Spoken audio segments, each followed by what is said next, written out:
की वजह से अज़ाब आता है। वरना जब बैतुल्लाह को अल्लाह का अब्रहा जैसे जालिमों से, राक्षस से, परिंदों के जरिए से हिफाजत करा सकता, तैर नबाबील के जरिए से बैतुल्लाह को गिराने आया था, तो क्या आज हमारी मस्जिद अल्लाह की नजर में नहीं है? लेकिन वैसा ईमान कहां मुसलमानों का? नमाज मुसलमान छोड़ता है, शराब मुसलमान पीता है, बेईमानी मुसलमान करता है, और जनाब चुगलखोरी मुसलमान करता है, रिश्वत मुसलमान देता है, लेता भी है, और जनाब ये आपका सूदी कारोबार, बंधन लोन, ग्रुप लोन, धड़ल्ले से मुसलमान लेता है। एक घर के अंदर में 2-2, 3-3 बंधन लोन चल रहा है। क्या ये गुनाह नहीं है? बंधन लोन लेने पर किसने मजबूर किया? किसी सरकार ने? नमाज छोड़ने के लिए किसने कहा? किसी मंत्री ने? शराब पीने के लिए किसने मजबूर किया? किसी पार्टी ने किया? नहीं, तो हमारा और आपका अमल। हम अगर सही अमल करें तो अपनी सही अमल के जरिए से हम अल्लाह की नुसरत और मदद जमीन पर उतार सकते हैं। सही अमल करें तो, सीधे रास्ते पर चलें तो। मेरे भाइयों, अपने अमल को सुधारने वेरे एक मस्जिद के ताल्लुक से बात आई तो जिम्मे में ये सब बातें आ गई। दूसरी बात, चूंकि बहुत ठंड भी है और मौजूद लोग बैठे, दूसरी बात है अभी जो नकाब के ताल्लुक से हमारे देश के, हमारे इस प्रदेश के, सूबे बिहार के मुखिया गार्जियन, हमारे गार्जियन, चूंकि जो सूबा है, स्टेट है हमारा, इसका सबसे बड़ा व्यक्ति संवैधानिक एतबार से वही है, सीएम, चीफ मिनिस्टर साहब। तो उन्होंने अभी एक बंटवारे के टाइम पे उन्होंने एक बेटी का, लेडी डॉक्टर का नकाब उन्होंने खींचा। इसको बहुत बड़ा इस तरह से बना दिया गया है। मैं नहीं समझता कि इसको इतना बड़ा बनाने की ज्यादा आवश्यकता।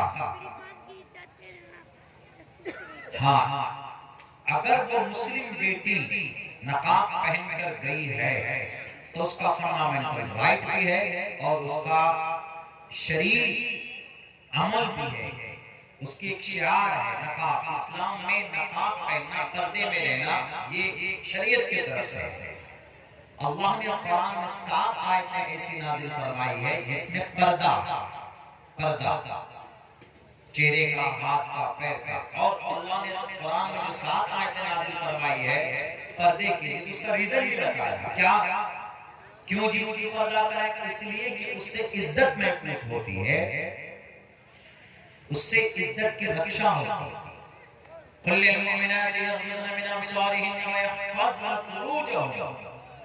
पर्दा करो, तुम्हारी इज्जत महफूज रहे। मर्द के लिए भी, सिर्फ औरत के लिए नहीं, मर्द के लिए भी। अपनी आप की पर्दा करो, निगाहें नीचे रखो, तुम्हारी इज्जत व आबरू की हिफाजत हो। कुरान में 7 आयत और तकरीबन 70 हदीस है, इसीलिए उसको फॉलो करते हो। डॉक्टर मोहतरमा गई तो उसके साथ में खैर ये मामला, एक हरकत आया। तो ये सिर्फ पर्दा इस्लाम में नहीं, पर्दा हमारे शास्त्रों में भी हिंदू भाइयों के 2 मंत्र पढ़ता के हे तो ब्रह्मगतिस अधिपश्यस्यमोपरि संतराम पादकौ हर माते कौशल कौ। ए माँ, ए माताओं, समाज की बेटियों, जब तुम रास्ते में चलो तो तुम पैरों को मिलाकर चलो, और इसलिए पैरों को मिलाकर चलो ताकि उसके फाज़ेब की आवाज बाहर ना आए। इससे पता चलता है कि पर्दा, तुम्हारी पिल्ली नजर नहीं आनी चाहिए। ये वेद का मंत्र है। अब प्रश्नोत्तरी में ये है, यत्र नार्यस्तु पूजन्ते रमन्ते तत्र देवता। जिस समाज में, जिस गांव में, जिस सूबे में, जिस घर में, जिस जिले में बेटी की इज्जत होती है, वहां पर ईश्वर की कृपा होती है। यत्र नार्यस्तु, जिस घर में बेटी बसती है, रहती है, बेटी, हिंदू मुसलमान छोड़िए, बेटी हिंदू की हो कि मुसलमान की हो, यत्र नार्यस्तु पूजन्ते, पूजन्ते का मतलब उसकी इज्जत, जिस घर में बेटी है उसकी इज्जत होती है। रमन्ते तत्र देवता, ईश्वर की कृपा बस जाती है वहां पर, ईश्वर तत्र तास्तु पूजन्ते न रमन्ते न तत्र देवता। और जिस घर में बेटी की इज्जत ही ना हो, ईश्वर की कृपा नहीं। अब मिसाल के तौर पर ये सुबह बिहार के अंदर वो उसके लिए भले ही वो बंगाल की बेटी हो, ये पूरे मुल्क की बात है, पूरे मुल्क के अंदर में अब उसकी अगर इज्जत नहीं हुई, बेइज्जती अगर उसकी की गई है तो ईश्वर की कृपा नहीं हो। इस मंत्र में खुले लफ्जों में कहा गया है। तो मैंने कल भी ये बात अपनी तकरीर में कही थी, मैंने कहा कि मिस्टर सीगम साहब, अगर ये सिर्फ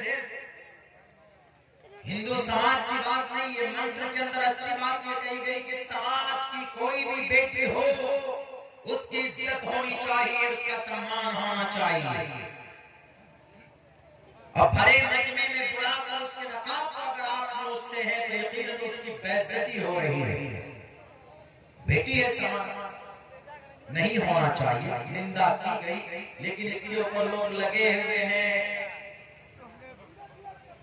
इसी के ऊपर अब फिर उनकी क्या सूरत हाल है, किस स्टेज पर है, वो सिचुएशन क्या है, ये लोग खुद ही समझते हैं। लेकिन पर्दा इस्लाम में जरूरी है।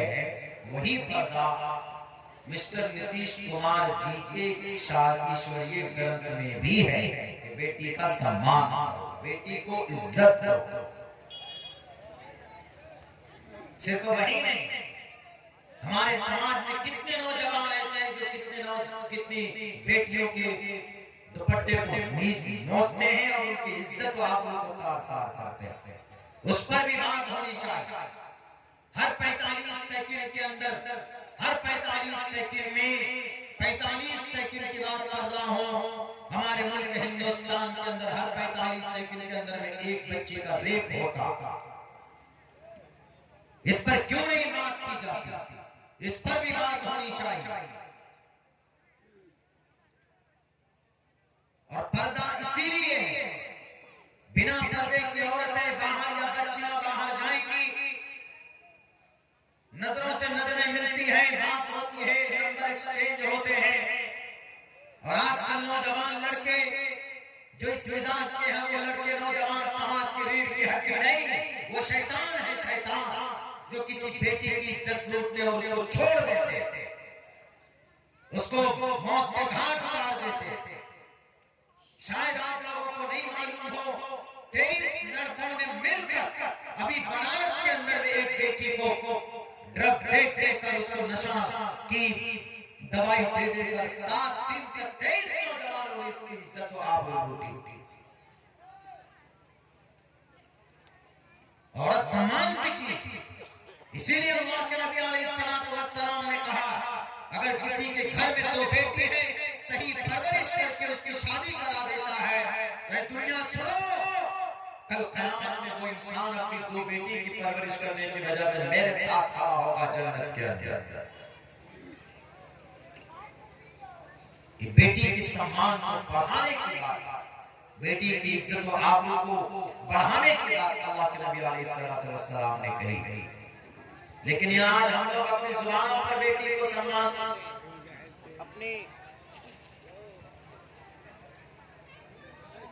अपनी तकरीरों में बस बेटी का सम्मान होना चाहिए, बेटी की इज्जत होनी चाहिए। बढ़ते हुए तलाक, छोटी छोटी बात में बेटी बीवी को तलाक, क्या यह औरत की जिल्लत नहीं है, उसकी रुसवाई नहीं है? इस्लाम में तलाक को भी पसंद नहीं किया गया है इस्लामिक शरीयत में कि छोटी छोटी बात में बेटी को तलाक दे देते हैं, बेटी को मारते हैं, हाथ उठाते हैं। लेकिन आजकल हमारे समाज की बेटियां भी ऐसी है, शौहर से लड़ जाना, शौहर है, हाकिम है, फ्रेंडली जिंदगी गुजारिए, मियां बीवी की मिली जुली जिंदगी होती है तो घर खुशहाल होता है। बैरक बहुत सारी बातें ऐसी है जिस पर बातें तकरीबन बहुत दिन से चल रही है, लेकिन ये 2 चीजें मैंने सोचा कि इन दोनों टॉपिक के ऊपर शरीयत एतबार से, धार्मिक एतबार से इसका क्या मकाम, क्या मायार है, वो आपके सामने पेश की जाए। तो ये दोनों बातें मैंने आपके सामने रखी है। मुसलमानों, पहला काम तो ये कीजिए कि आप अपनी मस्जिदों को आबाद कीजिए, मस्जिद बनाने के साथ साथ। दूसरे नंबर पर एक काम ये कीजिए, अपने अमल को सुधारिए, अच्छा कीजिए, मामलात सुधारिए, बेईमानी मत कीजिए, किसी की जमीन, किसी की पैसे, किसी की प्रॉपर्टी के ऊपर नाजायज कब्जा मत कीजिए। नौजवान जितने भी हैं ये नशा कम करें। बंद है शराब फिर भी, लेकिन कोरेक्स, नटराभेद, पाउडर, सुरेशन सब सूंघते हैं। आप नशा करते हैं, हालत नशा में आप मोमिन नहीं रहते हैं। ला यशरबुल खमर हीन यशरबु वहुव मुमिन, अगर कोई मोमिन शराब पीता नशा करता है, जैसे नशे में आया ईमान निकल जाता। किसी का हक मत मारिए, सूद से दूर रहिए।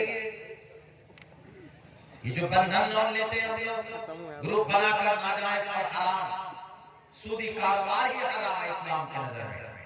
इसमें शास्त्रों में भी है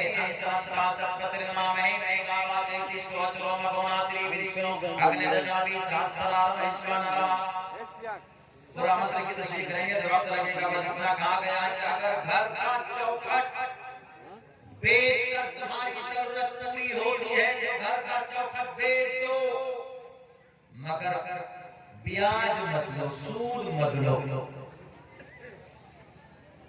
सूद में बरकत नहीं है, इसीलिए अल्लाह ने कुरान में कहा है कि